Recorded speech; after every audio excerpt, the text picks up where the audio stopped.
నా హైడ్రేషన్ కోసం I just trust one thing, ఫుల్గా వాటర్ ఉండే కంట్రీ డిలైట్ వల్ల పొలాచి కోకోనట్స్. సో ఇప్పుడే కంట్రీ డిలైట్ యాప్ డౌన్లోడ్ చేసుకొని ఆర్డర్ చేయండి. ఒకవైపు భారత్ పాక్ల మధ్య ఉద్రిక్తతలు పెరుగుతున్న వేళ దేశంలో కూడా ఇది రాజకీయ ఉద్రిక్తతకు, పొలిటికల్ స్టాంప్కు కారణమవుతుంది. తాజాగా కాంగ్రెస్ అధ్యక్షుడు మల్లికార్జున్ ఖర్గే ఒక సీరియస్ ఆరోపణ చేశారు. ఏప్రిల్ 22 రోజు పహల్గామ్లో దాడి జరిగింది. ఏప్రిల్ 19 జమ్మూ కాశ్మీర్లో ఒక అఫీషియల్ ఈవెంట్లో పాల్గొనటానికి ప్రైమ్ మినిస్టర్ నరేంద్ర మోడీ వెళ్లాల్సి ఉండే. ఆ 3 రోజుల ముందు ఈ పర్యటనను మోడీ రద్దు చేసుకున్నారు. అధికారికంగా ప్రకటించిన సమాచారం ఏంటంటే వాతావరణ పరిస్థితులు అనుకూలంగా లేవు కనుక క్లైమేట్ కండిషన్స్ వల్ల ప్రైమ్ మినిస్టర్ టూర్ రద్దయింది అని ప్రకటించారు. కానీ మల్లికార్జున్ ఖర్గే ఆరోపణ ఏంటంటే అంతకుముందే జమ్మూ కాశ్మీర్లో టెర్రరిస్ట్ అటాక్ జరగవచ్చు అన్న ఇంటెలిజెన్స్ ఇన్పుట్స్ ఉన్న నేపథ్యంలోనే ప్రైమ్ మినిస్టర్ మోడీ పర్యటన రద్దయింది. మరి ప్రైమ్ మినిస్టర్ మోడీ పర్యటన రద్దయినప్పుడు పర్యాటకులకు ఎందుకు అవసరమైన భద్రతా ఏర్పాట్లు జరగలేదు అన్నది ఖర్గే రైజ్ చేస్తున్న సీరియస్ ప్రశ్న. సో ఈ ప్రశ్నకు మూలం కూడా ఎక్కడ అంటే ఇంటెలిజెన్స్ ఇన్పుట్స్ ముందే ఉన్నాయి అన్నది వాస్తవం. అది మీడియా అంతటా వచ్చింది, నేను కూడా మాట్లాడాను. ఇంటెలిజెన్స్ ఇన్పుట్స్ ఉన్నాయి కనుకనే మార్చి చివరిలో ఏప్రిల్లో కూడా 2 సమావేశాలు జరిగాయి. చాలా హై లెవెల్ రివ్యూ మీటింగ్స్ కూడా జరిగాయి. ఇంటెలిజెన్స్ ఇన్పుట్స్ ఉన్నా కూడా సెక్యూరిటీ అరేంజ్మెంట్స్ ఎందుకు లేవు, ఈ అంశం ఆల్ పార్టీ మీటింగ్ జరిగినప్పుడు కూడా చర్చకు వచ్చింది. 4,000 మంది పర్యాటకులు బైసారన్ వ్యాలీలో ఉన్నప్పుడు మరి ఎందుకని అక్కడ 4 జవాన్లు కూడా లేరు? నిజంగానే 4 జవాన్లైనా ఉండి ఉంటే తీవ్రవాదులు అంత ధైర్యం చేసేవారు కాదు. ఒకవేళ తీవ్రవాదులు ధైర్యం చేసి ముందుకొచ్చినా మన సైనికులు వాళ్ళను మట్టు పెట్టేవారు. అందువల్ల ఇక్కడ క్లియర్ సెక్యూరిటీ లాస్ కనబడుతుంది. అది పహల్గామ్, గతంలో కూడా ఆడ అటాక్ జరిగింది. అమర్నాథ్ యాత్రకు ప్రధాన బేస్ క్యాంప్ అది. జూన్ 1st వీక్లో అమర్నాథ్ యాత్ర మొదలు కాబోతుంది. అమర్నాథ్ యాత్రకు దేశవ్యాప్తంగా రిజిస్ట్రేషన్లు మొదలయ్యాయి. అనేక సార్లు గతంలో అమర్నాథ్ యాత్ర తీవ్రవాదుల టార్గెట్గా కూడా ఉంటూ వచ్చింది.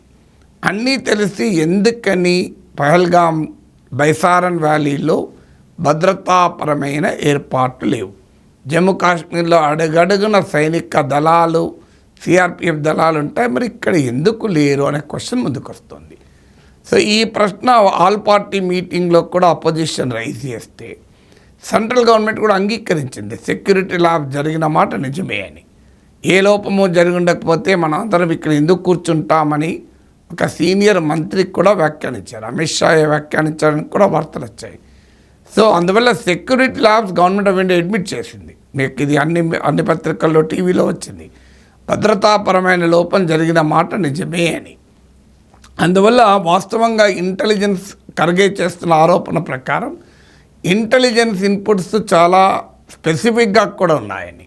అంటే శ్రీనగర్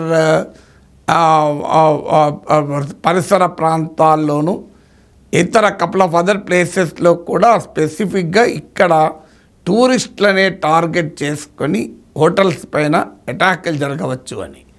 సో అందువల్ల టూరిస్టుల పైన అటాక్ జరిగే అవకాశం ఉంది అని కూడా స్పెసిఫిక్ ఇంటెలిజెన్స్ ఇన్పుట్స్ ఉన్నప్పుడు శ్రీనగర్ అవుట్స్కర్ట్స్లో హోటల్సే కాదు, బైసారన్ వ్యాలీ కాదు, ఆల్ పాపులర్ టూరిస్ట్ ప్లేసెస్లో కట్టుదిట్టమైన భద్రతా ఏర్పాట్లు జరగాలి.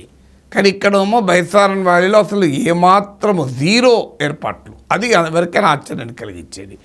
దానికి కేంద్ర ప్రభుత్వం ఇచ్చిన వివరణ మరింత ఆశ్చర్యాన్ని కలిగించింది. ఆల్ పార్టీ మీటింగ్లో అపోజిషన్ అడిగితే కేంద్ర ప్రభుత్వ ఆన్సర్ ఏంటి అంటే ఆ బైసారన్ వ్యాలీ ఓపెన్ చేసినట్లు రాష్ట్ర ప్రభుత్వ అధికారులు మాకు తెలియజేయలేదు అని. అసలు ఆశ్చర్యం వేస్తుంది ఎక్కడైనా. బైసారన్ వ్యాలీ ఓపెన్ అయ్యి 4,000 మంది పర్యాటకులు వెళ్ళినప్పుడు అందులో 14 రాష్ట్రాలకు చెందిన పర్యాటకులు ఉన్నారు, 14 స్టేట్స్ ఇంక్లూడింగ్ ఆంధ్రప్రదేశ్, హైదరాబాద్తో సహా. 14 రాష్ట్రాల్లో ఉన్న పర్యాటకులకు బైసారన్ వ్యాలీ ఓపెన్ అయిందని తెలిస్తే కేంద్ర ప్రభుత్వానికి తెలియదంటే ఏంటి, ఆశ్చర్యంగా ఉండదా? సో దీనికి ఆన్సర్ లేదు ఎక్కడ. ఎందుకంటే బైసారన్ వ్యాలీ సాధారణంగా అమర్నాథ్ యాత్ర ప్రారంభమైన సమయంలో ఓపెన్ చేస్తారు. ఈసారి కాస్త ముందుగా ఓపెన్ చేశారు.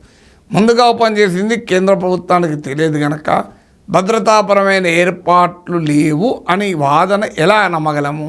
14 రాష్ట్రాల్లో ఉన్న పర్యాటకులకు వెళ్ళినప్పుడు తెలిసినప్పుడు, టూరిస్ట్ ఆపరేటర్లకు తెలిసినప్పుడు, గుర్రాలు నడిపే వారికి తెలిసినప్పుడు గవర్నమెంట్ ఆఫ్ ఇండియాకి తెలియకపోవడం ఏంటి, సైన్యానికి తెలియకపోవడం ఏంటి, అక్కడున్న సెక్యూరిటీ ఎస్టాబ్లిష్మెంట్ తెలియకపోవడం ఏంటి అనే క్వశ్చన్ అయితే వస్తుంది కదా.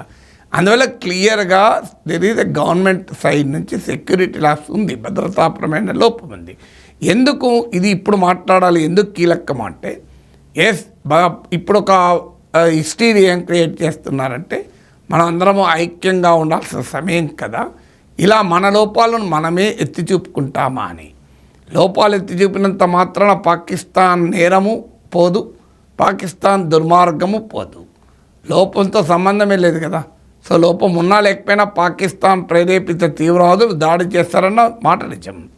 ఆ దాడి నివారించడానికి భద్రతాపరమైన ఏర్పాటు ఉపయోగపడేవి తప్ప పాకిస్తాన్ క్రిమినల్ యాక్ట్కి మాత్రం దీనికి సంబంధమే లేదు కదా. అందువల్ల ఇవాళ మనము పాకిస్తాన్కు బుద్ధి చెప్పాల్సింది అనుమానం లేదు. కానీ పాకిస్తాన్కు బుద్ధి చెప్పే క్రమంలో మన జాగ్రత్తలు మర్చిపోదామా? ఎందుకంటే ఇప్పుడు యూరీలో అటాక్ జరిగింది, సర్జికల్ స్ట్రైక్ జరిపాము, తర్వాత మీకు పుల్వామాలో అటాక్ జరిగింది, బాలాకోట్ స్ట్రైక్ జరిపాము, అయినా కూడా మళ్ళీ మీకు పహల్గామ్లో అటాక్ జరిగింది. అంటే సర్జికల్ స్ట్రైక్స్, బాలాకోట్ స్ట్రైక్స్ కూడా పాకిస్తాన్ ప్రేరేపిత తీవ్రవాద దాడుల్ని పూర్తిగా ఆపలేకపోయింది కదా. అందువల్ల ఇప్పుడు పహల్గామ్లో దాడికి నిరసనగా ఖచ్చితంగా పాకిస్తాన్కు బుద్ధి చెప్పాల్సిందే. ఈసారి ఒక బాలాకోట్ స్ట్రైక్ కాదు, 10 బాలాకోట్ స్ట్రైకులు జరగాల్సిందే. ఇక్కడ ఎవరికి డిస్ప్యూట్ లేదు. కానీ ఈ కారణాన మన సెక్యూరిటీ ప్రిపరేషన్ సరిగా లేకపోతే you cannot prevent again and again జరుగుతూనే ఉంటాయి కదా. అందువల్ల మీకు సిఆర్పిఎఫ్ జవాన్లకు ఎయిర్ లిఫ్టింగ్కు కేంద్ర ప్రభుత్వం హెలికాప్టర్లు ఇచ్చి ఉంటే పుల్వామా జరిగేది కాదు. మీకు పహల్గామ్లో సరైన భద్రతా ఏర్పాట్లు ఉండి ఉంటే ఈ పహల్గామ్ అటాక్ జరిగేది కాదు. ఇంకొక చోట జరగకపోవాలంటే జరగవచ్చు, అక్కడ కూడా మనం జాగ్రత్త ఉన్నాం. అంటే ఇప్పుడు రెండు వేరు కాదు. ఇది పాకిస్తాన్ బుద్ధి చెప్పాల్సిందే, మన భద్రత మనం జాగ్రత్త పడాల్సిందే. మన ఇల్లు తాళం వేసుకొని పోవాల్సిందే, అయినా దొంగ పడితే మన సంగతి తేల్చాల్సిందే. కానీ మనం తాళం తీసేసి వెళ్ళిపోయి దొంగ పడ్డాడంటే లాభం లేదు కదా. అందువల్ల మన తాళం, మన జాగ్రత్తలు మనం ఉండాల్సిందే. మంచి జాగ్రత్తగా తాళాలు వేసుకోవాలి, ఇంటి పక్క వాళ్ళకి చెప్పాలి, నేను ఎటు పోతున్నా మీరు కొద్దిగా అప్పుడప్పుడు కన్నేయండి, చూసి పెట్టండి అని చెప్పాలి.